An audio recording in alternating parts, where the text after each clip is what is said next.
CNI News 21 Gulabpura में अल्प प्रवास पर पहुंचे देश के जाने माने किसान नेता राकेश टिकैत से सीधी और बेबाक बातचीत का मौका मिला। खेत खलिहान से जुड़े सीधे मुद्दों और किसानों की आवाज बनते हुए इस खास मुलाकात के दौरान कई अहम विषयों पर चर्चा हुई।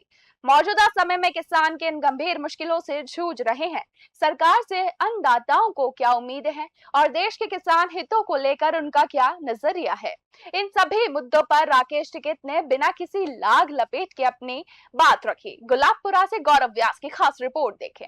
चेहरा जाना पहचाना, लेकिन पहली मुलाकात है आज किसान नेता राकेश टिकैत से। इनसे ये पहली मुलाकात बड़ी ही खास है। किसानों के मुद्दे को लेकर अक्सर राकेश जी फ्रंट पे रहते हैं। आज हम उनसे ही जानेंगे कि राजस्थान के किसानों को क्या समस्या है और उनकी मांगों को आप सरकार तक किस तरह पहुंचाएंगे सर। देखो, सरकार तक मांग तो जाएगी आंदोलन से।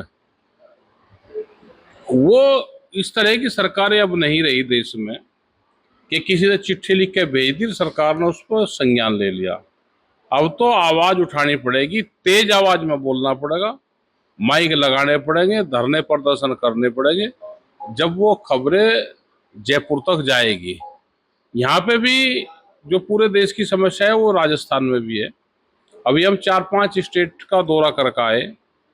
हम गुजरात, महाराष्ट्र, मध्य प्रदेश, उत्तर प्रदेश और आज हरियाणा में हैं और आज यहाँ राजस्थान में, कल हरियाणा में जाएंगे।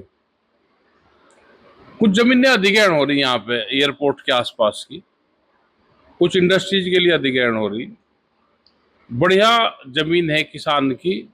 अगर सर्किल रेट, डीसी रेट नहीं बढ़ा तो किसान की कोई गलती नहीं है।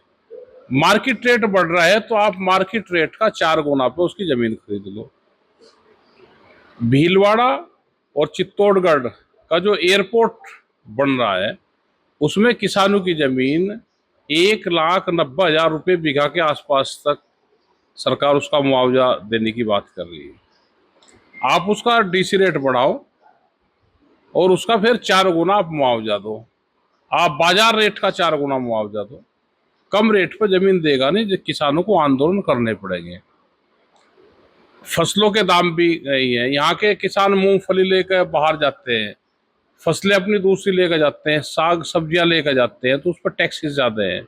पुलिस प्रशासन उनको तंग करता है। तो अब जागरूक होना पड़ेगा सभी को। जब ही किसान की जान बचेगी, जागरूक होना पड़ेगा, अपनी बात को कहना पड़ेगा मजबूती के साथ। सर, यहाँ गुलाबपुरा आने का आपका कोई विशेष प्रयोजन? हम गुजरात से आ रहे हैं। मोरबी में मीटिंग थी हमारी 2 दिन पहले, वहाँ से आए और अब दिल्ली की तरफ जा रहे हैं हम। तो गुलाबपुरा भी आकर रुके और सब लोग से यहाँ बातचीत करें। तो सर, आप दिल्ली में बैठते हैं तब भी आप विजयनगर और गुलाबपुरा से वाकिफ रहते हैं सर?